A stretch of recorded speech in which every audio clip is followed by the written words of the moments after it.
Magandang araw po muli sa inyong lahat. Sumasa inyo ang Tipon-Tipan sa PIA, ang ugnayan ng pamalaan at ng mamamayan.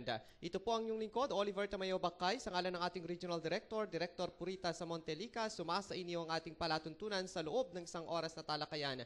Yung araw po na to, makakasama po natin ang mga opisyal mula po sa iba't ibang universidad at kolehiyo dito po sa lungsod ng Tugigaraw. Dalawa na po ang nandito upang makaugnayan natin ano nga ba ang kanilang mga programa para po sa ating mga estudyante. And of course, bilang tulong sa mga magulang nitong mga mag-aaral na to at bilang paghahanda na rin upang sa ganon makatulong ang ating mga mag-aaral sa ating pong ekonomiya.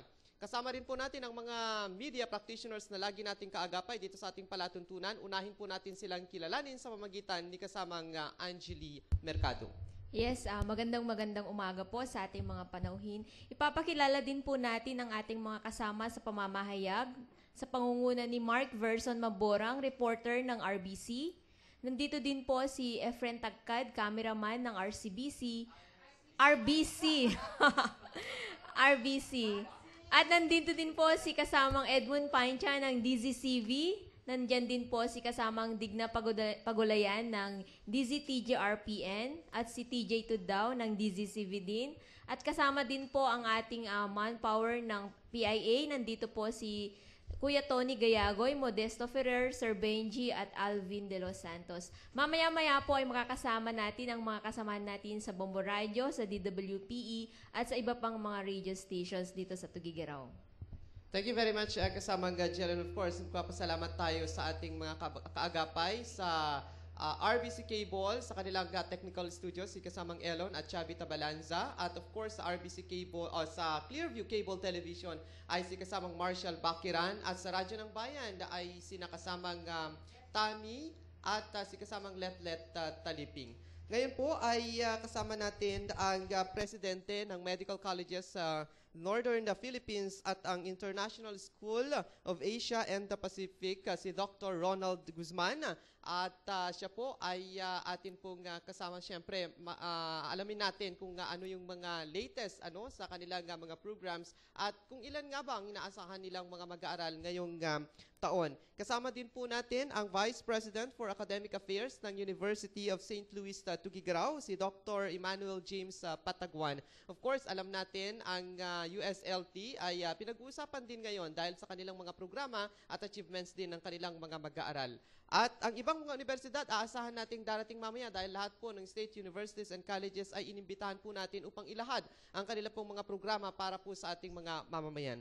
Una po ay bigyang daan natin si Dr. Guzman upang magbigay ng paunang pagbati sa ating pong mga tagapakinig at tagapanood. Doc Ronnie, thank you very much sa inyong pong pagpapaunlak sa ating pong imbitasyon.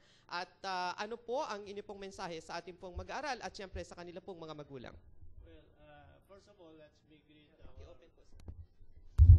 First of all, let me greet our radio listeners. Alam ko ang scope ng lawak na nakuha ng mga radio stations natin and for a wonderful program ng PIA because this one venue wherein we can reach out to the farthest barangay in the Northern Luzon na kung saan napakaraming magagaling na bata. Only they are not so blessed na meron silang opportunity to get to a college degree as today in the world dahil nga sa borderless na mga countries ngayon and the education is worldwide in an arena of who is the best in the world. Although alam natin na napabayaan ng Pilipinas ang lugar natin sa larangan ng edukasyon kasi there was once a time when our country was second to Japan in everything, including education. Now, medyo malayo-layo tayo ng konti, pero let's not lose hope kasi at the end of the day, the Filipino is still the better citizen of the world. Yes, thank you very much for that, Dr. Guzman. And of course, Dr. James Emmanuel Patagwan naman ng atin pong University of St. Louis Tugigaraw. Sir, thank you very much sa pagpapaunlak po sa atin pong imbitasyon. Magandang umaga sa mga nanonood at nakikinig sa ating programang Tipon-Tipan. At una sa lahat, maraming salamat sa PIA sa pag-imbita sa amin upang maibahagi namin ang mga programa ng aming paaralan. Kararating ko lang sa isang biyahe kahapon at nasabihan ako na mag-attend ako ngayon at dagli-dagling tumakbo dito kasamang Oliver, no, upang maibahagi ang mga good news kumbaga dito sa ating city of Tuguegarao, probinsya ng Cagayan. Muli, magandang umaga sa lahat ng mga nanonood at nakikinig sa iyong programa. Okay, magandang umaga sa inyong dalawa po. Unang-una siguro ay gusto nating alamin ang mga curricular offerings muna natin, mga kursong ating pong iniaalok sa ating pong mga mag-aaral upang sa ganun ay magkaroon sila ng mas matalinong pagpili sa kung ano ba ang paghahanda para sa kanilang kinabukasan. Unahin natin ang Medical Colleges of Northern Philippines. Ano na nga po ang inyong pong mga kurso ngayon, Doc Ronnie? Well, sa Medical Colleges of Northern Philippines, let me read kasi we have to do it in order. So we start with BS Medical Technology, then BS Nursing, BS Radiologic Technology, BS Physical Therapy, BS Pharmacy, then we have a midwifery course as well as pharma aid at saka dental technology. Doon sa isang school naman natin na International School of Asia and the Pacific, we have BS Tourism, BS HRM, BS Accountancy, BS Customs Administration, BS Business Administration, and majors in international business. Then we have BS IT, BS Education, BS Criminology, BS Social Work, BS Computer Science, and as well as a caregiving course which is only 6 months. So these are the courses we are offering in the two schools. Okay, napakarami po ng pwedeng pagpilian ng ating pong mga mag-aaral. Alamin naman natin sa University of St. Louis, sir, ano po yung mga kurso na inyo pong niaalok sa ating mga mag-aaral? Okay, so payagan mo akong basahin din, no? Basahin ang mga kurso. Sa School of Business Administration and Accountancy, ang una ang aming flagship program, Bachelor Science in Accountancy. Bachelor Science in Business Administration, major in Business Management, Finance, Financial Management, Marketing Management. Meron din kaming Master in Business Administration and Doctor of Business Management sa school o departamento na yan. Sa School of Engineering, Architecture and Fine Arts, meron kaming Bachelor of Science in Architecture, Civil Engineering, Computer Engineering, Electrical Engineering, Electronics Engineering, Geodetic Engineering, Interior Design, Master of Engineering, Master of Engineering Education.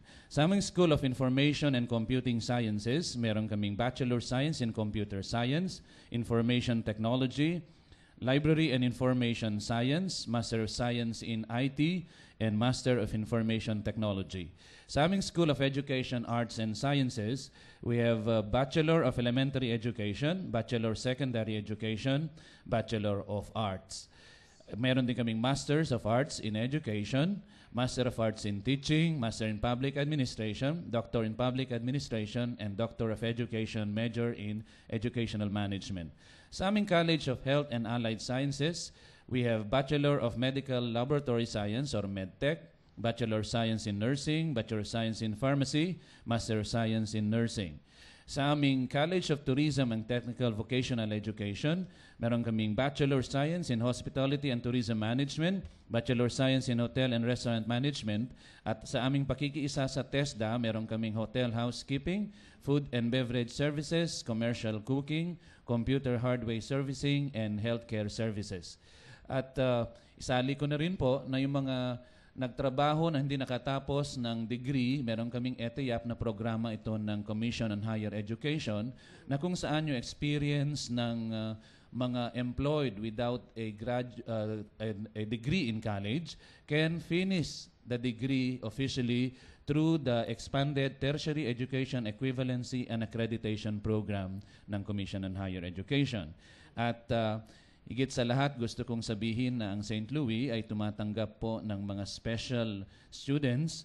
Meron kaming Dinginka Learning Center for the speech-impaired pupils grades 1 to 6. At tumatanggap din po kami ng meron na kaming napag-graduate sa college sa mga visually impaired students. So, of course, yung high school at elementary pa rin namin and the graduate school. Thank you.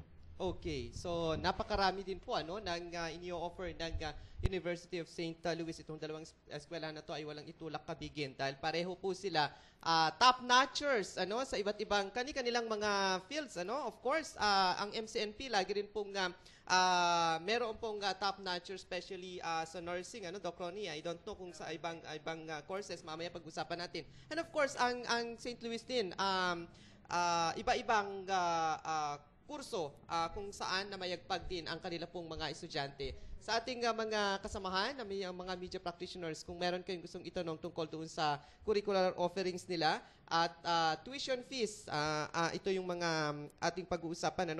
And of course, yung mga programa nila ngayon at proyekto din para sa mga mag-aaral natin. Sino ang unang magbibigay ng kanyang katanungan? Ang nanay ng grupo. Mother Diggs, question. Thank you, Ver, and good morning po sa ating lahat. Medyo controversial yung tanong natin. Although nabanggit nila Doctor at ni Sir yung pong kanilang mga courses offered ng kanilang mga eskwelahan.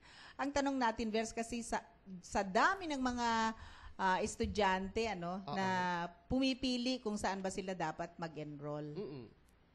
So ang tanong siguro natin bakit sa MCNP kailangan mag-enroll at hindi sa USLT? Bakit naman sa USLT at hindi sa MCNP? Mag-enroll ang mga estudyante. Parang ganun lang ang tanong. Bakit ba? Sige, ide-depensa ng siyempre dalawang guest natin. Ano pong meron ng MCNP, sir? Bakit dapat sa inyo mag-enroll? Okay, first of all, everybody knows that I'm a doctor. And I operate 2 hospitals, and soon I will have my 3rd hospital sa Bulug. And but I found out later in life that the best profession still is the teaching profession. Kasi our Lord Jesus Christ, hindi naman siyang doktor when he healed the sick and even raised Lazarus from the dead, hindi magagawa ng tao yun. So because he is God. And but Jesus Christ was always a teacher. So and I honored my mother being a teacher. And I always have a very high respect for teachers because they're the ones that brings education to a young boy and a young girl that will finally lick the problems of diseases, poverty, and ignorance. Kasi education is the only antidote to disease, poverty, and ignorance. So, and we went into education. The schools that we established are non-stock, non-profit school. Hindi ako pari, hindi ako pastor, pero ang tinayo namin ay non-stock, non-profit. So, ibig sabihin, wala kami, I will not get anything from it, but only to help the poorest of the poor. So I pride in making this announcement that you can get the best, the highest quality of education at a very affordable price. Like ang tuition fee namin is nasa below 300 pa lang. Pag 271 pag first year, 284 per unit pag second year, then 360 pag third year, and also 436 in fourth year. And I am very proud to have done this. Tapos na ito From year 2008, 2013, we never increased our tuition fee. It's only last year that we increased our tuition fee. And this year, again, we will not increase our tuition fee even in our high school levels. Kasi nag-open na rin tayo ng high school in preparation for K+12. And I'm already making my move that by year 2016, when I will offer K+12, yung wala kaming mga first year college, but we will have grade 11, yung senior high school, I will offer, kung tutulong ang government, I will offer senior high school for free. I will be the first private school in the whole country that will offer senior high school na libre. Plus our very good program insofar as scholarship is concerned, na pag valedictorian ka, salutatorian ka, wala ka nang babayaran. No high grade to maintain. Libre na lahat. So, in the school profile of the country, we are even better than University of the Philippines. Kasi sa UP, 10% is slotted for valedictorian and salutatorian. Today in our school, we have 18% of our students who are valedictorians, salutatorians, and special scholars. When I talk of special scholars, I mean orphans na wala ng tatay at saka wala ng mama, nanay, they just come to us, choose a course, wala silang babayaran, they stay in our dormitory. We have a dormitory for ladies, we have a dormitory for gentlemen, wala silang babayaran. We feed them free breakfast, lunch, and supper for until they finish the course. We give them free books, free uniforms, and may allowance pa sila. So these are the best practices that we have. Okay. And plus, in our school canteen, where we have a 1,000-seater canteen, rice is free. Libre ang Is rice. free, Yeah. sir. Okay. Libre ang rice. And we have been doing this for the past 7 years now. Libre ang rice. Malaking And tulong na rin we have yun. a big dormitory for our students who go to Manila for their OJTs and RLEs.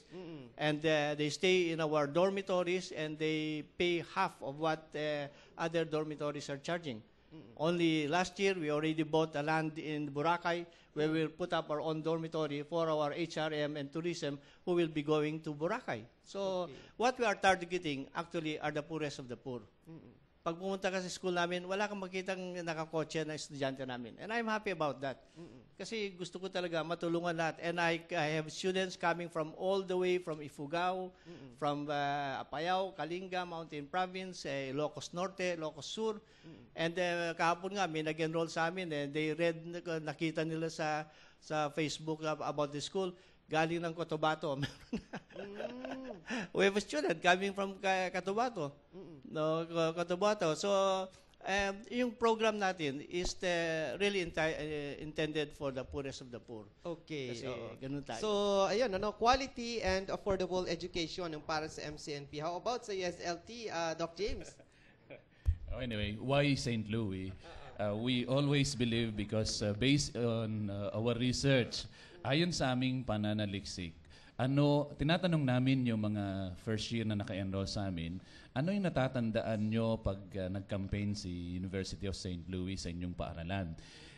Ang sabi nila, ayon sa research, ay naalala nila na ang paaralan ay the School of Top-Notchers.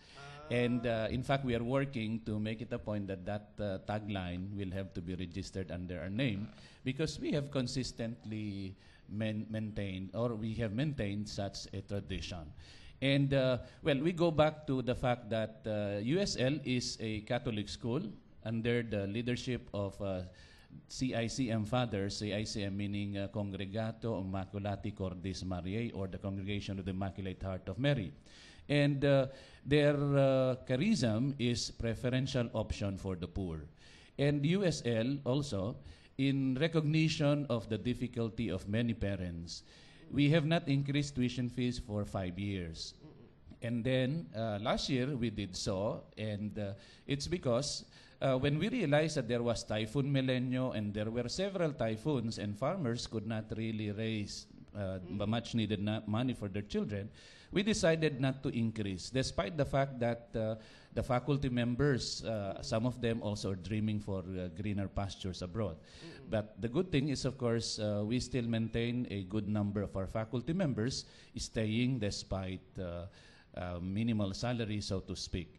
And of course, why USL? I do not want to say to put down other schools. We always say there are many good schools in Tuguegarao City and Yes. Cagayan, and they have several flagship programs. And I think in the spirit of humanity, brotherhood, I think we leave the option to parents and students to realize that indeed here in Tuguegarao City, here in Cagayan, that there are many good schools that they don't need to go to Manila or to Baguio to find for a good school because see, in Manila, they pay as much as 50,000 per semester. And if you pay less than 15,000 or just 10,000 in Tuguegarao, why do you still have to go to Manila, for instance?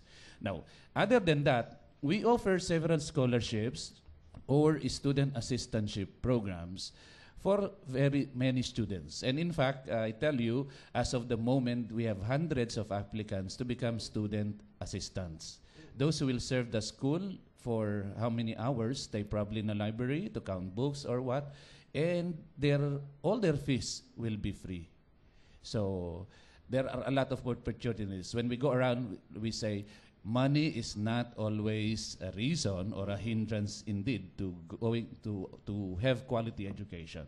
And that's why that's always a commitment that we make it a point that everybody has a chance to quality education. Okay, so parehas quality and affordable din yung kanyang sinabi. Si kasamang bench. Thank you very much. I would like really to congratulate the colleges and universities in Tuguegarao in particular because of their competitiveness now as far as the quality of tertiary education is concerned vis-a-vis the early years of the university system or the schooling in Tuguegarao. I would like to get your opinion on this real case. I will not mention anymore the college or the university involved in this case, but then I just want to get your opinion because I was informed by CHED. This is on scholarship. The student is or belong to the dean's list of this university, and then at the same time he was enjoying this scholarship, and then he became a scholar of CHED. When this university learned that he was getting a scholarship from CHED, they cut his scholarship as a dean's lister. So can I get your opinion? Yeah, we have a policy in the school that the scholarship grants that is given by the school, whichever is highest, that will be the one that you will enjoy. For example, we give 35% scholarship to sons and daughters of policemen, soldiers, CAFGU, even rebel returnees. But if his or her rank at high school was that he was only number 5, so 5th, he will enjoy a 2-semester free tuition fee. Supposed to be. But which is higher, 35% for the rest of the course or yung half tuition fees, free tuition fees sa 2 semesters. So ang higher is yung 35%. So he will enjoy that. In our case about dean's listers, whenever a student earns 90 and above in all our subjects, 1/2 of what he had paid or in tuition fee will be given back to him as a reward. If he makes it 94% and above in all his or her subject, then he will not pay anything anymore. If he happens to be a son of a teacher, then she will enjoy the whole 25% discount for the whole the year, 4 years niya. So for that semester, this is a special case, then she may enjoy yung no tuition fee na for the past semester. Ibabalik yung binayaran niya na 75% because he was enjoying a 25% discount as a son or a daughter of a teacher. Now, when it comes to your particular question about may CHED scholarship, alam mo, ang CHED scholarship, sir, hindi dire-diretso yan. Depending on yung availability of funds, etc. But if the student was able to get secure a scholarship by way of her being valedictorian, where he will not pay anything anymore to school. So which is higher, yung CHED scholarship or yung school scholarship? So it's the school scholarship. Excuse me. This situation is the child has been or the student has been enjoying this scholarship in this university, receiving this much as a dean's lister. But the point is, the school, upon learning that he also enjoys a scholarship from CHED, immediately the school has to cut his scholarship as a dean's lister. So I just want your opinion. Yeah, we don't do that. Alin nakakonsensya. Oo nga, mali nga yun. Alin gafuta na leso gibanag. Gafuta na scholar, gafuta CHED, gina, linapod in sigida. So, okay, you might as well drop the list of the child sa lista na dean's list ko na. What I mean, sir, is diba? if he or she is enjoying yung scholarship ng CHED, yung scholarship ng CHED, tatanggapin namin, then ibibigay namin sa kanya. Because sa amin, wala na siyang babayaran eh. What for na tatanggap? We will be happy na magbibigay pa ang CHED. Just like during the time of Congressman Mamba, nagbibigay siya ng 5,000 para sa mga valedictorians. So, yung valedictorian, wala nang binabayaran. we allowed the student to receive the 5,000 and keep it for herself or himself. Okay, oo. That's for MCNP and ISAP sa situation. How about sa St. Louis? Sir Benji, thank you for the question. But there are institutional policies, one of which, like USL, for instance, I share with the first point raised by Dr. Guzman that whichever is higher, that's the one to be enjoyed by the student, as far as our policy is concerned. No? So I know that it's the same with other schools locally or some friends elsewhere in the Philippines, that the policy of many schools would be that whichever is higher, that's the one to be applied. So you cannot have a compendium of scholarships like I'm very good academically, I am good in sports, I cannot enjoy the 2 scholarships for these 2. So most schools, for that matter, I cannot name names now, but in my opinion, because based on my experience, I assess several schools in the Philippines by virtue of the fact that I am an assessor of CHED. And I have seen that the scholarship policy would normally be similar. That whichever is higher, that's the one that has to prevail, Sir Benji. Oh, so hindi pala talaga pwede yung dual, ano? And I guess ganun din ang kalakaran sa ibang universidad at kolehiyo. Okay, sa ating ibang mga kasamahan, if you have other questions before we go to the special programs of these schools or colleges and university. Wala na on scholarship. Okay, tanungin natin. Okay, si Mark. Good morning, sir. RBC. I will address this question to you, sir. Sir, sabi niyo po kanina na nakakapag-graduate na po tayo ng mga visually impaired o yung mga special child po natin. Sir, paano kapag nakapag-graduate po sila? May assistant po ba ang USLT sa kanila? Ano po yung may continuity po ba yung pagtutulungan po ba natin sila sa paghanap ng trabaho, sir? Actually, yun yung dream namin lahat sa mga visually impaired or yung mga special students namin, that we will connect them to employment. No?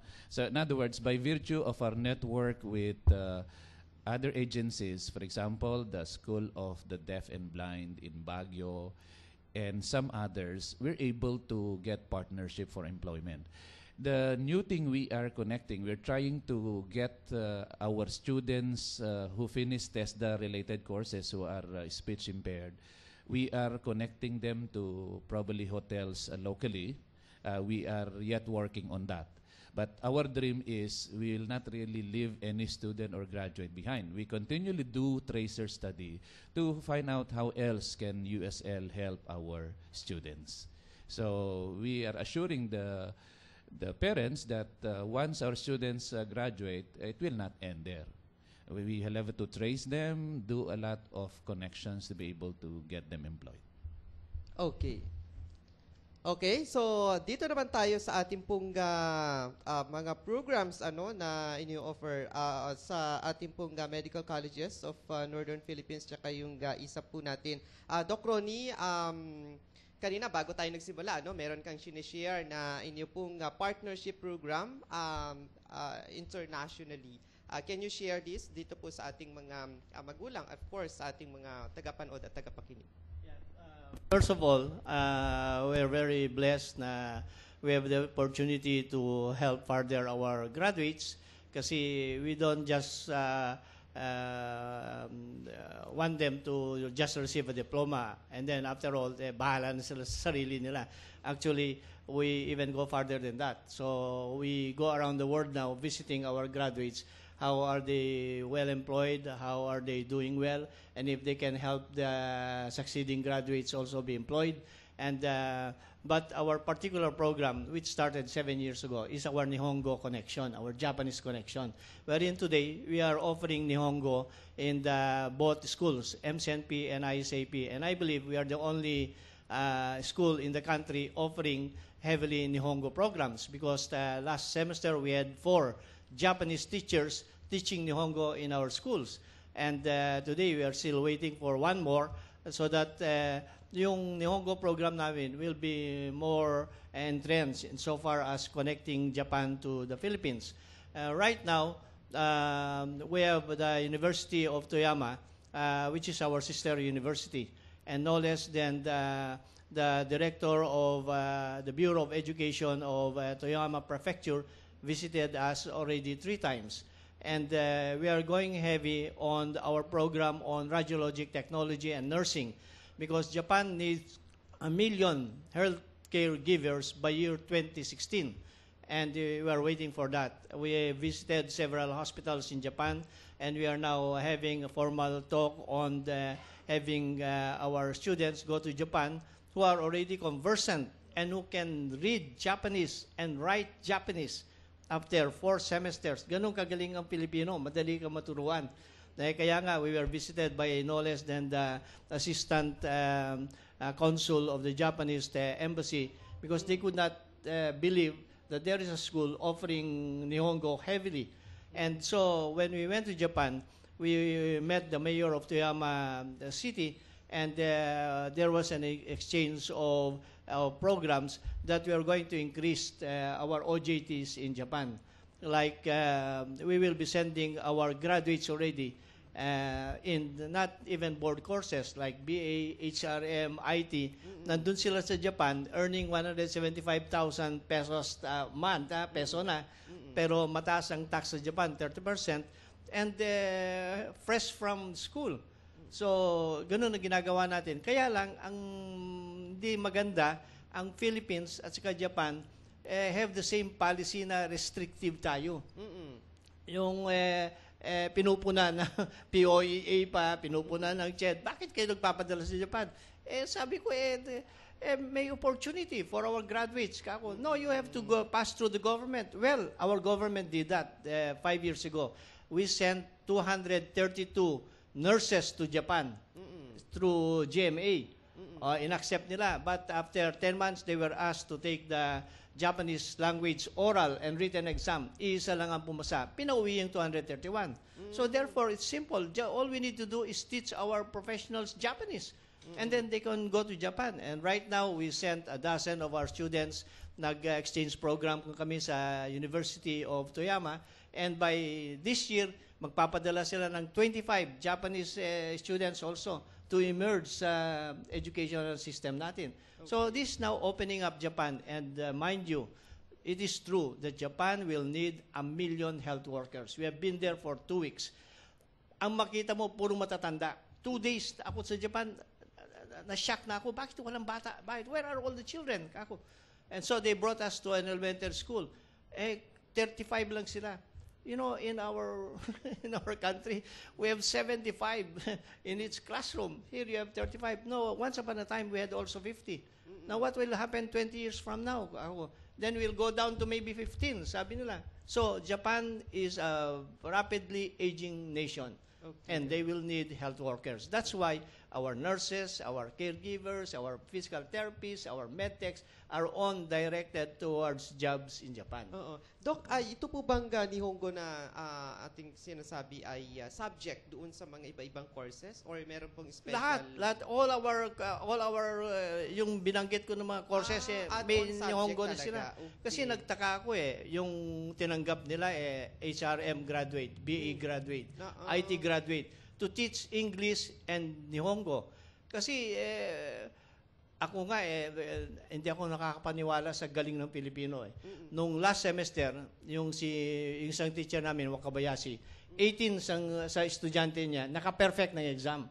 Alam mo naman sa MCNP, ISAP, pag naka-perfect ka, nagbibigay kami ng certificate plus $20. And so pinatawag ko siya, Sensei, kako, are you sure the test papers are in order? What test paper? The 18 that just received $20 each. That's $360 from my pocket. Kako. Then sabi niya, yes, doctor. Kinuha niya yung mga test papers. Ang question, Nihongo, Japanese character. Ang answer ng estudyante natin Japanese character din. Na Nihongo, na ang linis-linis. Sabi ko, are you sure these are all correct answers? Why, doctor? Don't you trust your student? No. I know they are all very good. But these are 18 perfect semifinals exams. Kako, well, doctor, for you to believe how good Filipinos are, you will also join my class, sabi niya. Mag-aral ka din ng Nihongo. To cease to believe. And so, nung pumunta kami ng Japan, na-shock ako. Neng, anong natapos mo? Kako, kasi marami sa mga estudyante namin, na-graduate na. Dok, BA po ako. Paano ka nakapasok dito? Nag-exam, di ba? Nag-exam kami sa Japanese Embassy and nakakuha kami ng certificate na we can teach Nihongo anywhere in the world. Sabi niya. So, they hired us. Sabi, tumulong kayo ng pagpunta namin ni Japan. Yeah, I know that, kako. Anong tinuturo mo dito? BA ka, kako. English at Nihongo, sir.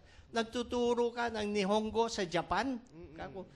Oo, sir. Sabi niya, kasi kailangan i-connect mo yung English sa Japanese language. So, automatic na yun. And so, tinanong ko siya, di marami ka ng pera, Neng. Doc, next month, mababayaran ko na yung 1 hectare na irrigated land na hinulug-hulugan ko. So, these are all the things that are rewards of our international connections. Okay, thank you very much for that, Doc James. Doc Ronnie, bago si Doc James, we acknowledge first Madam Vivian de Guzman of Radyo ng Bayan. Doc James. Sige, so anyway, part of the strategic plan of USL for 2012 to 2017 is really to globalize Catholic education. And part of that dream is also to really go global in view also of ASEAN 2015. So all universities and colleges in the country today should really work very hard so that all graduates of universities of ASEAN countries would really be equal or at par with each other. So for the part of USL, we are connected with universities in Malaysia, in China, and then in a couple of weeks, we will be signing a memorandum of agreement with 2 universities in Vietnam. And we are also awaiting 9 universities in Indonesia for MOA signing. Now, why is USL doing this? It's because of the fact that we really want to globalize education, and we're able to do this successfully through different areas: student exchange, faculty exchange, research exchange, and academic undertaking, like coming up with international seminar by these partner universities with USL. Now, I'd like to inform everybody as well that no less than 2 consuls of the Chinese embassy in the Philippines, based in Ilocos, visited USL because they really would like to link our university to Chinese universities. And we will be sending a scholar, for that matter, in 3 months to study in China all for free.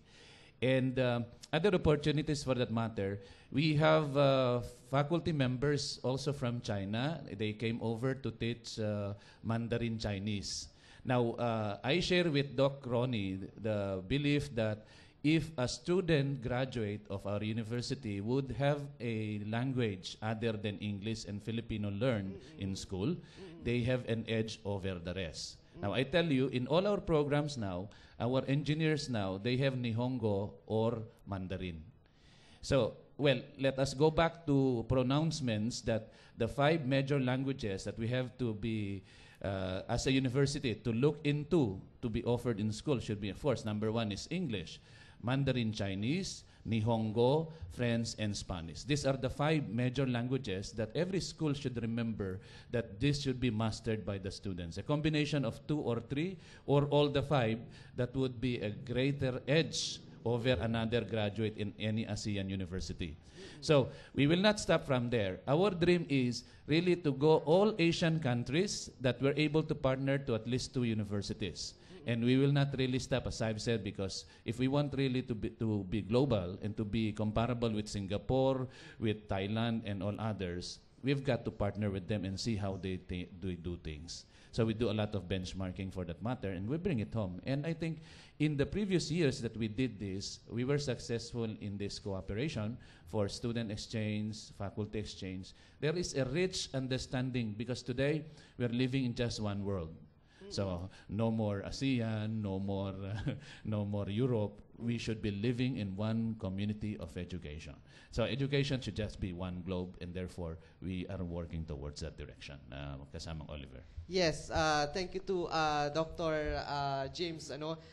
Parang ang tawag dito, na-amaze tayo dahil ito palang mga colleges and universities natin ay nag-o-offer ng mga ganitong mga subjects. Tama nga po, dahil sa ngayon, ay, although yung sinasabi ni Doc Ronnie kanina na sometimes there are questions why to send graduates to abroad, ano? Pero kung tutuusin, sa hirap din magtrabaho, maghanap ng trabaho sa Pilipinas, ay kailangan, ano? At kailangan din na ekonomiya natin yon. At ito nga, ang preparation ng ating mga eskwelahan ay para turuan sila kung paano mamuhay sa ibang bansa gamit ang kanilang mga lengguwahe. I believe merong mga follow-up questions ang ating mga kasamahan. Si kasamang Vivian de Guzman. Yes, good morning. Magandang umaga kay Doc Ronnie and Sir VP Pataguan. Ano po?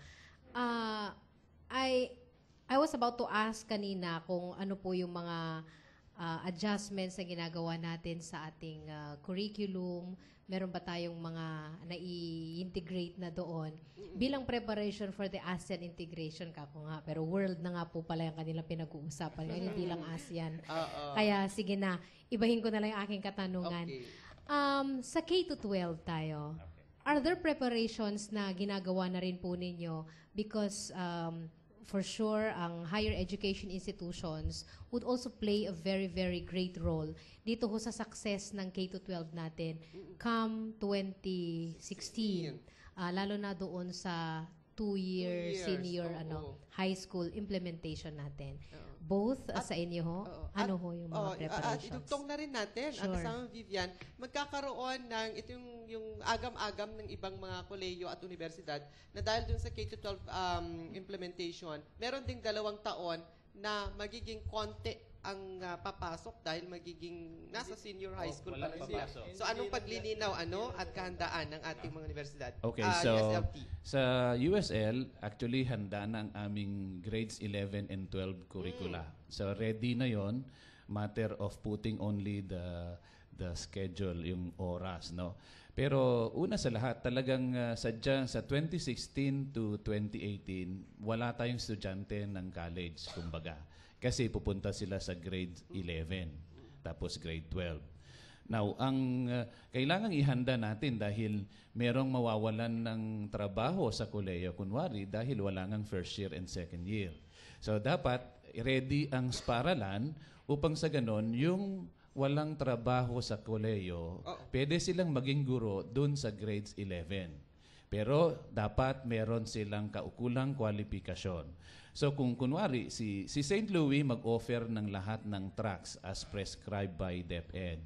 Yung academic track, meron kaming tech-voc, meron kaming sports and music track, and yung bago, yung interior arts and design track. Kasi pabago-bago ang mga tracks. Ang daming pangalan ng tracks na eventually naguguluhan din ang mga paaralan minsan, no? Tulad niyan, nag-umpisa lang ng 3, bago ang pangalan na naman. Pero ang hindi natin maiwasan ay talagang implement naman si K-12.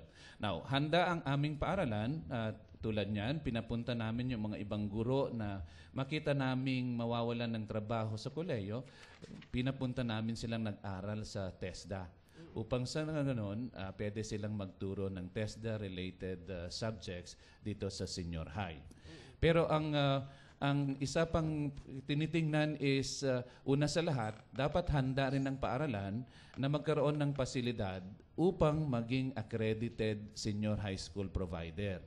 Meron kaming DepEd memo na kailangan before April 15 na ginawa ng USL na mag-signify dapat ang paaralan na mag-offer ng senior high school. Papag-aralan ng DepEd kung itong paaralan na nag-apply na mag-offer ng senior high school ay may kakayanan na mag-offer ng senior high school. So, yun ang tanging preparasyon namin upang sa ganon ay really handa ang paaralan. Ngayon, meron kaming ongoing construction din ng mga buildings dahil in-anticipate namin na konti lang ang maka-offer ng senior high school sa mga paaralan narito sa atin, no? So, ang narinig namin, may isang paaralan lang mag-o-offer. So, saan pupunta yung mga ibang estudyante na walang mapupuntahang senior high school? So, yun po ang aming mga preparasyon. So, para sa infrastructure, para sa tao, at saka yung curricula. So, handa na po ang USL dyan sa mga bagay na yan, kasamang Vivian. Okay, how about sa MCNP, Doc?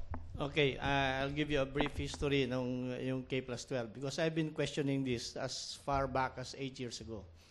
Na ang CHED, akala nila 2 taon lang mawawala ng estudyante. Hindi nila alam na tama, sa 2016, wala tayong first year. Kasi nga, nasa senior high, 11. 2017, wala tayong first year at saka second year kasi nasa senior high pa sila. Okay, hindi nila naalala na yung first year and second year, mag-a-advance siya. So, by year 2018, wala tayong second year at saka third year. Wala tayong second year, third year. By year 2019, wala tayong third year at saka fourth year. By year 2020, wala tayong fourth year. So, hindi lang 2 years. 5 years na magsasuffer ang college. And because of yung kultura natin, na yung mga parents natin, gusto nila kahit man lang makatapos ng high school ang anak nila.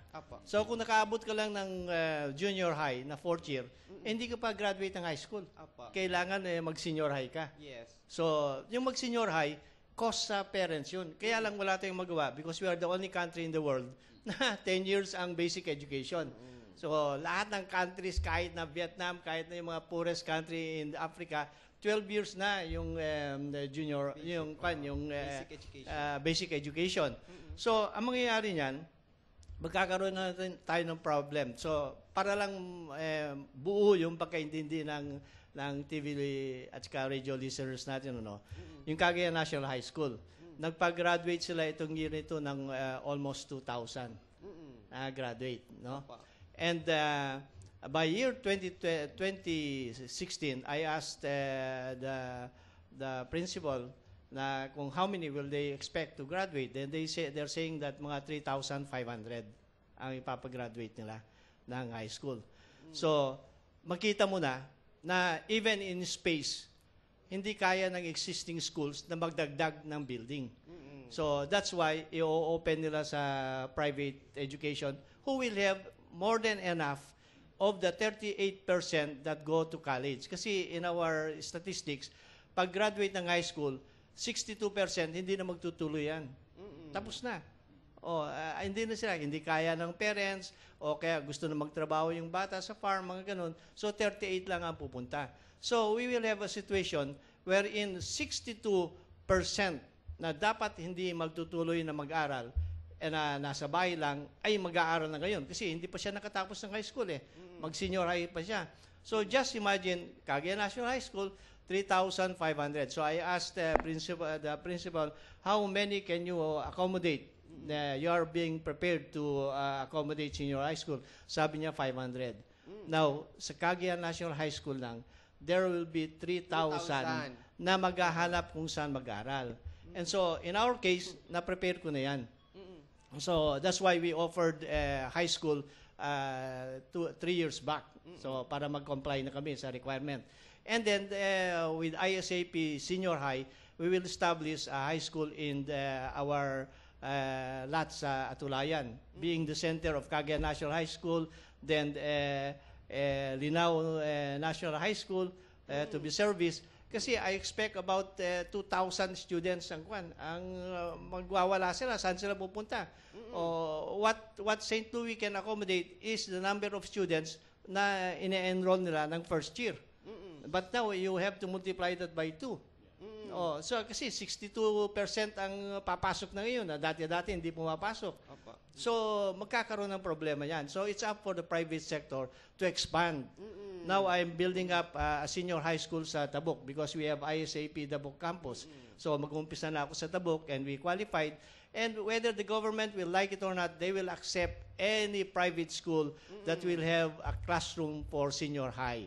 And what they are doing now is they are already telling everyone that since the parents are complaining, added gastos pa sa atin yan. Dati-dati, wala tayong gastos sa high school kasi libre yan. So government is offering 14,000 per head na papasok sa senior high. That's why I'm toying on the idea na now ang high school namin sa International School of Asian and Pacific is worth 12,000 lang. We are applying for GASPE this year na 6,500. So, ang babayaran na lang ng high schoolers namin is 5,500. When the K+12 will come in, na 14,000 ang ibibigay ng gobyerno, then 12,000 kami, dilibre na sa amin ang senior high school. So as much as I can build classrooms, the better for the system kasi hindi kaya ng government natin. Sa ngayon nga tens of thousands classrooms ang nasira dahil sa mga kalamidad. So kailangan tulungan ng private sector ang government sector. Okay. So yun And ang we're glad, plan natin. dahil hanggang sa ngayon ay handa na sila. Yes, follow up, kasama Vivian. Yes, that's for the physical siguro infrastructure siguro po, preparation and HR preparation in terms of trainings. How about the curriculum natin? Has CHED already issued a guideline kung ano ho yung mga magiging pagbabago? Because I understand na yung GE, General Education Subjects, mapupunta sa senior high school. Meron na ho bang mga paghahanda na rin sa curriculum ho both ng schools ho ninyo para yun ang sundan natin later? Kasamang Vivian, tulad ng nasabi ko kanina, handa na kami insofar as the latest CHED DepEd order rather is concerned, because it's DepEd that would have prescribed subjects for senior high. Now, we have already a draft based on the latest pronouncement as to the list of subjects that we need to offer.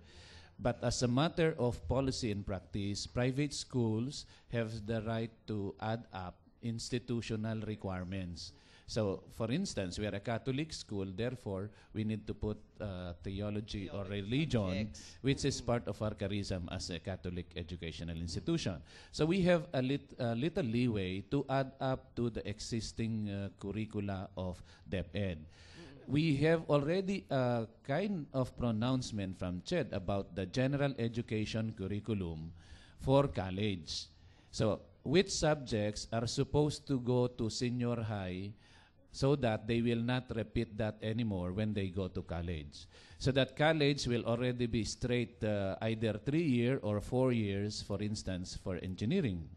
And therefore, all the basic subjects that used to be for first year and second year in college have to be plowed back to or put down to the senior high school grades 11 and 12. So every school for that matter has to really be very watchful every day because, well, DepEd can change at any time. Not until you receive a DepEd memo, that's the time it becomes final. But even a memo can also be revised, and there will be a subsequent memo telling expanded version of. So we have no option then to also follow what the DepEd order is. So we just follow also our leeway as an institution. We add up good manners and right conduct subject and something like that. So we are really working very, very hard every day for this K-12. Doc Ron. Our first 2 years, yung first year and second year staff natin, walang problema. They can be integrated and to teach in the senior high school. So ganun yun. Our problem is, I think I have the biggest problem of all kasi Medical Colleges of Northern Philippines is a specialized school. It deals only with medical courses. Yes. So, paano magtuturo ng OB ngayon, ng obstetrics or cardiology or anatomy or physio sa high school? So, Yes. out sila. So, our only solution we presented this to the banks kasi now is the right time to borrow money from the bank and put up your business. Even Henry C. is borrowing so many billions, yung mga offerings niya sa mga tao, mga public sales niya. So, we are also doing that. And our only solution to help our 3rd year, 4th year, and 5th year staff in our medical school is to put up more hospitals. So, on the plan already, we'll put up a hospital in Tabuk City. We'll put up a big hospital in Tuaw. And by January, we'll open our hospital in Abulug, where we can put our staffs who, meanwhile, will have to rest for 2 years. Wala silang tuturuan eh. Hindi naman pwedeng tanggalin mo sila. Masama kang tao kung tatanggalin mo sila. Nung kailangan mo sila, kinuha mo sila. Ngayon, wala na silang tatrabaho, tatanggalin mo sila. So, mali ho yun. So, the only solution for us is to put up more hospitals. And I think that's a blessing. Yung K+12 is a blessing to us. Okay. Ayan, very positive at least ang ating mga private higher education institutions. Si kasamang Angeli, then mamaya si kasamang TJ. Yes. Sir, sa inyo pong dalawa, regarding naman po dun sa calendar academic shift, alam po natin na yung mga ibang schools dito sa atin ay sa nationwide po pala, wala pa po dito sa Region 2, no, ay mag-o-open po ng kanilang school opening this coming August. Ang SLU po ba at MCNP ay may plano din po bang mag-open ng school opening nila by August? O kung hindi man po ngayon, meron po bang plans in the future? At ano po ang comment ng dalawang school dito? Calendar shift. Oo. Sige, Only Doc Ronnie. if there will be a strong policy from the government that all schools, whether private, public, sectarian or not sectarian, will open in August, will I follow. Yes. Because our schools up north is dependent on the harvest of Yes. our farmers, wherein we get most of our students. Hindi mo pwedeng maiba yan kasi naka-tune yan sa weather natin. Hindi mo pwedeng sabihin mo kay Lord na, Lord, palitan mo naman yung summer at saka yung wet season dito na how would you see a summer na rainy season? And we are trying to boost our tourism industry. So mali-mali yan. Ang problema nila sa Maynila is yung flooding. Solve the flooding and then you can go on. My God, for how many years? 100 years na ito ang education schedule natin. Based on our farmers. So kaya nga kami, yung mga final exams, semi-prelims, nakatune yun sa date ng pag-harvest ng mga farmers. Kasi doon lang sila magkapera. So I for one, I will be the last to follow such a plan. We are opening up by June 9. Start na ng klase. Okay, For the part of USL, we are proactive along that issue. In fact, if there will be a change, we will be ready. In fact, on the table, I have a ready transition curriculum for each of the program. So we have to, the name of the game is we join the Asian 2015 bandwagon. So if all ASEAN countries would open in August or September and we will lag behind, we cannot have transnational education like a student from Cambodia or Myanmar would come over, and if we start in June and in fact they ended up in March, for instance, there will be a long wait. So the only way to go is indeed, eventually, we will have to follow what the other ASEAN countries would have to start in August or in September. So of course, we are aware that there are now few schools in Manila, UP and the UST, De La Salle, Ateneo for that matter, they would be starting late. Even our sister school in Baguio would also be starting in July to August. So in other words, these are schools who are ready to take the risk, no?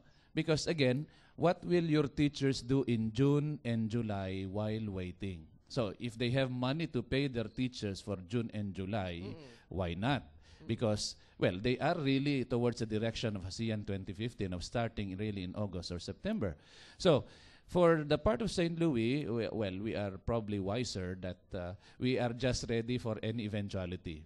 Because even CHED, for that matter, has put up a task force to study, to look into the pros and cons of having the opening in August or September. And to that effect, we have yet to receive any kind of pronouncement or a gathering probably when CHED would be able to release such result of a study of a technical working group.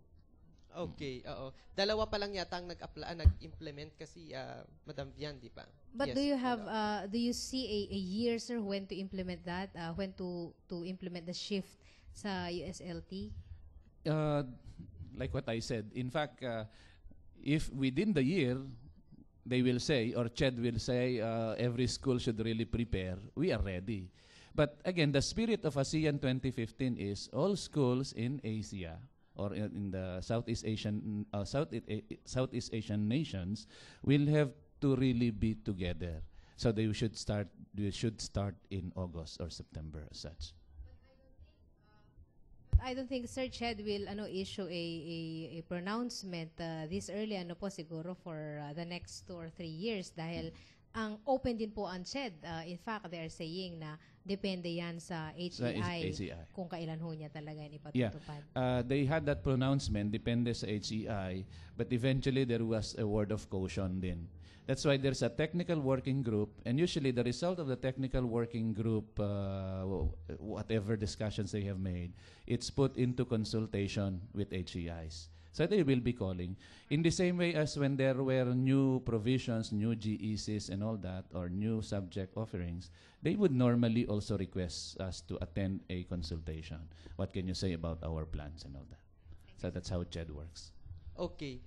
Si kasamang TJ.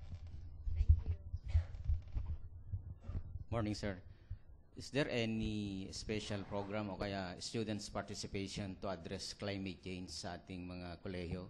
Pangalawang tanong po, sir.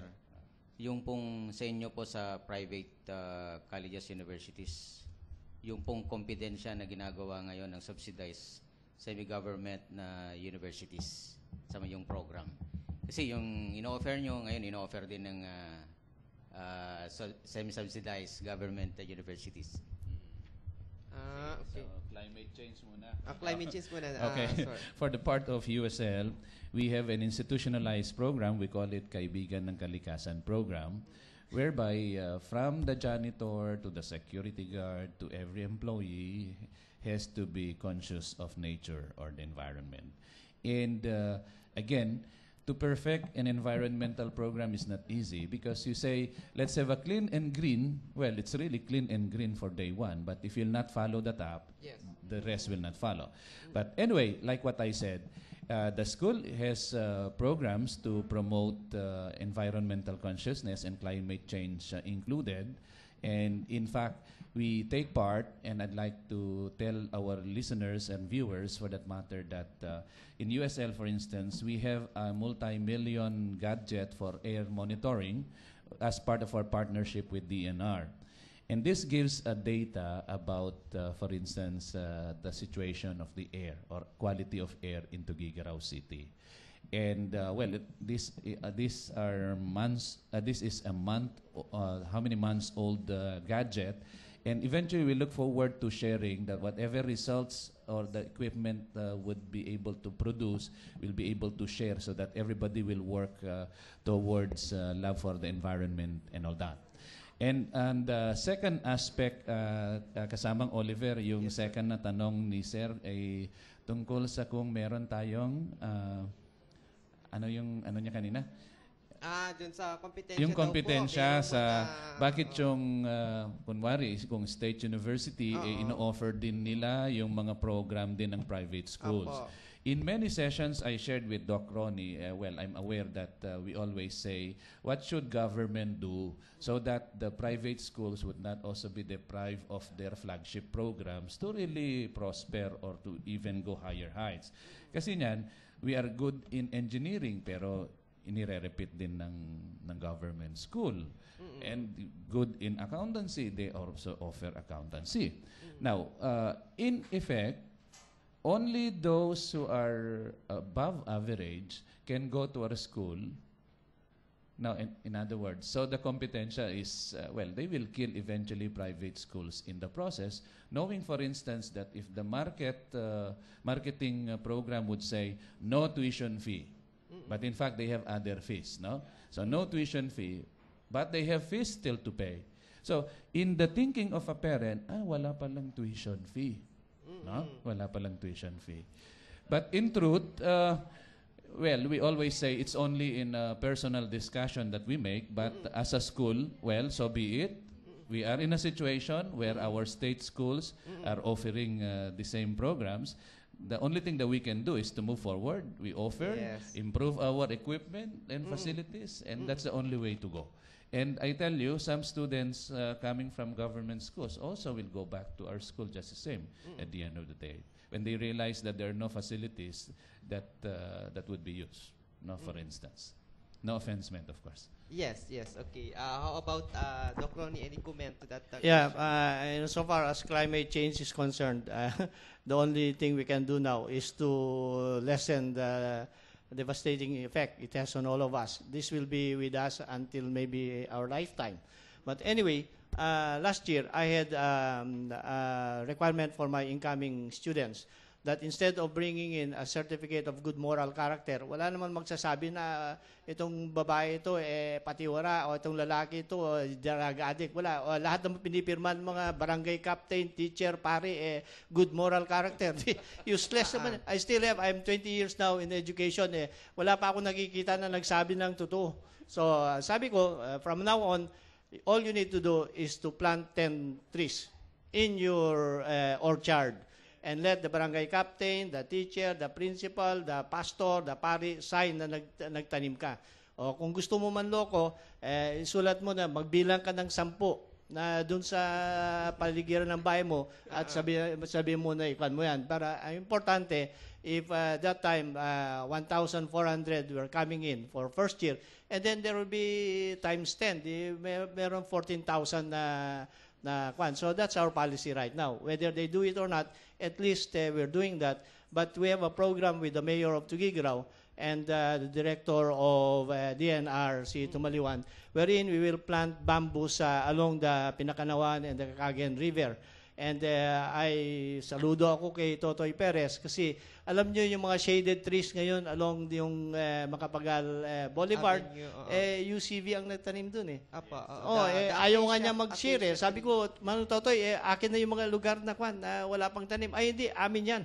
Sabi niya, okay lang ako, basta may mga trees. Ngayon, maghanap ka ng area mo, maghanap tayo ng area. But anyway, the bank of the rivers will be controlled by the mayor of Tuguegarao, wherein Cagayan State University is already producing millions of bamboo shoots na itatanim.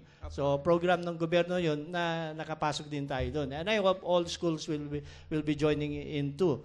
Then another thing is yung gawain natin Pilipino na kung meron sanang trees na nasa tabi ng bahay natin, dapat diligan natin, especially now brown na lahat yung mga tanim. So kailangan magtulong-tulungan tayo. And this is the only way for us to help ourselves as climate change is already on the air. Okay. Thank you. Doc Oliver, mabilisan lamang. Kasi connected pa rin to sa climate change. Maganda yung programa ng Tuguegarao Water District, no? Nagbigay sila ng ilang hectares na tatamnan ng mga paaralan. Si St. Louis nabigyan ng 2 hectares doon sa Peña Blanca. Ang kagandahan ng programa na to, magtanim, may next batch ng mga estudyante pupunta doon, i-check kung nabuhay yun, magdilig. And then, yung iba namang grupo, i-measure nila yung pag-progress ng mga punong kahoy na yan.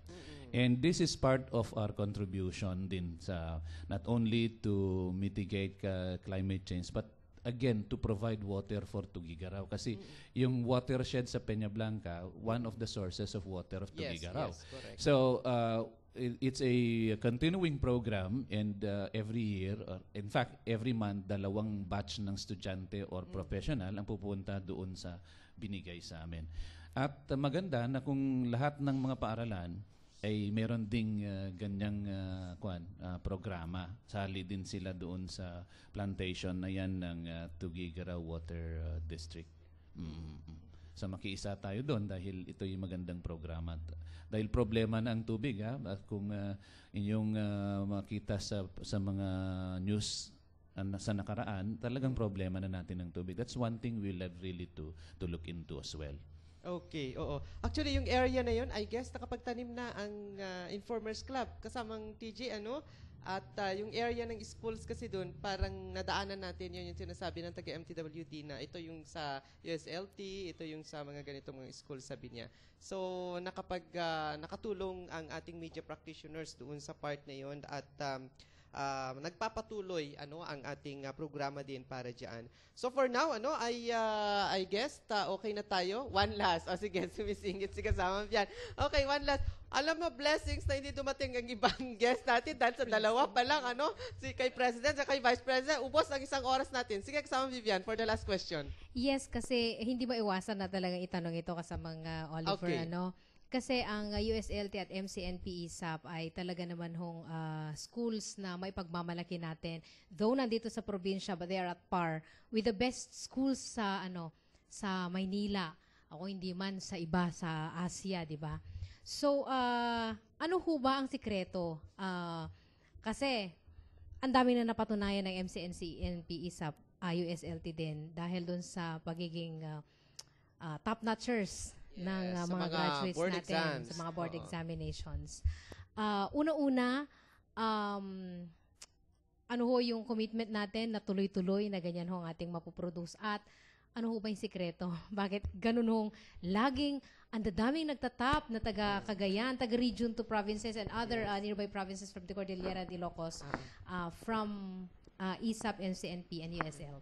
Okay. Sikreto daw, Doc Ron. That question was asked of me in 1997. I was invited by no less than the CHED Secretary Alcala, to go to his office. So I was there. And then he welcomed me. I'm happy that you're here, Dr. Guzman. Sabi niya, you know, we look into your profile. You don't have not a single unit in education, sabi niya. But how come that you are performing very well? Because that time, we were already in the top 10 of midwifery. Ang midwifery exam, may maraming nurses na kumukuha ng midwifery exam. So 4 years yung nursing, kukuha ka ng midwifery ng 2 years. Siyempre, puno ng top notcher ng nurses yan. Nakapasok na kami dun sa top 10. And then 100% passing. The next year, nag 100% kami sa radiologic associate in radiologic technology plus number 4 and number 6. So, pinatawag nila ako. Kasi bagong eskwela yan to, 1994 lang. Bakit nagpe-perform? Sabi, so you don't have any single unit. What's your secret? Sabi sa akin ni Secretary Alcala. Well, sir, I don't think there's a secret to what we've been doing. All I know of is from October to March, I go around Cordillera, Region 1, Region 2, waking 4 o'clock in the morning, coming home 10 o'clock in the evening, personally, as a president of MCNP, to talk to the students that money is not a problem in education. Mag-aral lang kayo mabuti, then makakatapos kayo. Kasi kami din, 9 kami sa family, teacher lang mama ko. Pero all of us are professionals. And we did good because we were concentrating in getting a top profession in our life. So, and number 2, sir, I get very young and idealistic teachers. I'm the oldest in my school. All of them are 40 years old, 30 years old, lower in age, but idealistic, and they must be a board top-notcher, and they must be a masteral degree holder. And number 3, I provide all the books and the equipment. I want to be number 1 in our place, Kakun, sabi ko sa kanila. And number 4, na kay Lord na yun, na i-assist kami. Yes. And so that's why our policy has always been targeting the poorest of the poor. Na kasi ang Diyos is fair siya. Hindi pwedeng ang mga bright sa buong mundo ay anak ni Henry C., anak ni Lucio Tan, or anak ng mga multimillionaires. Hindi, meron estudyante na doon sa liblib na wala pang upuan, na yung bamboo lang upuan, ang liit ng blackboard, pero parehas din ang opportunity na binigay ng Diyos. Bigyan mo lang ng kunting ayuda, then they will perform. Our last board top-notcher is a son of a farmer from the Bagabag na Vizcaya. Number 1 in radiologic technology nationwide. When the school gave the Christopher Macareeg the 300,000 reward niya for being number 1 in the board exam, nung hinawakan nung papa niya, nanginginig pa yung papa niya, first time niya makahawak ng 300,000 pesos. So, ganun kami. And then, yung number 1 namin sa customs, sa Naneng Tabuk City, 3 days na nagpiesta ang Kalinga. Yung congressman, governor at the mayor, kasi first time na meron silang top-notcher in customs. In customs. So, these are the rewards. And God will, you can never outdo God in His generosity. Yes. Once you are there and you are helping the poorest of the poor, then the rewards will flood you like a tsunami. Okay. Thank you, Doc. How about USLT? Anyway, indeed, God cannot be outdone in His generosity, and we have been blessed by the Lord, through the years. Every year is always a harvest. And it goes back to the fact that whatever we get from students, we plow it back to them. And I always believe, and even, well, we don't need to go into research, that the heart of the school, for instance, is the library. No? So if we collect 1,000 from our students, we plow back the 1,000 to purchase new books. And, well, in 2010, the USL Library was adjudged Best Philippines Library. And it's because we have to maintain only the last 5 years edition of books, except the historical books that we need to keep because it's still needed. But otherwise, the recency of books has always been a prime concern of our university, that we get only, so every now and then we update. And the ones we are weeding off or remove from our shelves, we give it to our feeder schools as our way of helping them out. But otherwise, because we are also growing and making it very fast in terms of evolution of gadgets in the library. Because, well, Europe, for instance, when I was in Denmark in 2002, I tell you, they are now working on a bookless library. And that was 2002. So eventually, well, even schools, for that matter, will no longer have books, except the history books that were published in 1800s and so on, that will still be needed. But otherwise, all libraries now are heading towards really virtual and bookless. And we are towards that as well. We still have our printed materials, printed books, but we have now mostly online. We are connected to all libraries of America, for that matter, by virtue of our connection. And so we can access all books of America by virtue of an online partnership.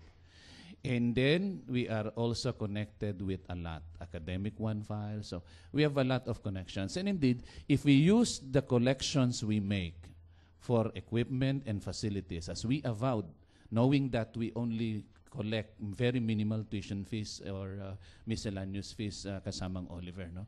We make it a point because, again, that's the beauty of working towards accreditation. Because a body will tell you you have not been spending your money for research. Wake up, do something about that. That's what accreditation will. Now, anyway, very briefly, my president is now in New York. I would have joined him if I was able to get my visa on time, which was granted. They promised I'll get. But anyway, call it a history. I'll see Obama later on. We are receiving an international award for quality in New York by virtue of, well, again, we explained when we were nominated that we collect this much, and this much we are giving it back to our students. Okay. So we always say, quality, quality, you satisfy your customer. No? So could imagine that you're able to produce, number one, in accountancy here in Tuguegarao with only 12,000 tuition fee, compared to one in Manila who will be paying 55,000 per semester. So I could imagine. So, well, that's what I always say. No? So even with little, when it's used well, it goes back to quality. Okay. And indeed, it's no secret. The only thing is, well, you have to take care of people, take care of facilities, get the good students, and help them up to grow into the best persons that they are. Oh. Thank you, Oliver. Yeah, thank you very much, Dr. Pataguan. And of course, Doc Ronnie Guzman, the President of Medical Colleges of Northern Philippines and the International School of Asia and the Pacific. And of course, Dr. Pataguan is the Vice President for Academic Affairs of the University of St. Louis, Tuguegarao. Napakarami po nating na-discuss ngayong umaga na to, ano? At although yung ibang universidad, ang ating pong CSU, St. Paul, F.L. Vargas College, and University of Cagayan Valley, we do hope that by next time ay makaugnayan din natin sila upang malaman din natin yung kanila pong mga programa para po sa ating mga mag-aaral and of course sa atin pong o kanila pong mga magulang. But for now, nalaman po natin yung para sa MCNP, ISAP at saka ang USLT. Hopefully sa ating mga magulang dyan ay naliwanagan ho tayo ano at naikintal sa ating isipan na ang usapin sa pera ay hindi po yun ang magiging hadlang upang ipagpatuloy ng ating mga anak ang kanila pong mga pangarap na maging matagumpay balang araw sa kanila pong mga hinahangad. Narito po ang mga universidad at kolehiyo na tumutulong po sa atin. Ang kailangan lamang, tamang paggabay at syempre tulad ng sabi ng ating dalawang guest ay ang panalangin sa ating may kapal na siyang gumagabay sa atin sa ating palagiang pamumuhay. Maraming salamat sa ngalan po ng ating Regional Director, Director Purita Samonte Licas. Ito po muli ang inyong lingkod, Oliver Tamayo Bakay. Siyempre, sa ngalan din ng ating mga media practitioners na palaging umaagapay sa atin. Ito po ang inyong tipon-tipan sa PIA, ang ugnayan ng pamalaan at ng mamamayan. Maraming salamat. Magandang araw po sa inyong lahat.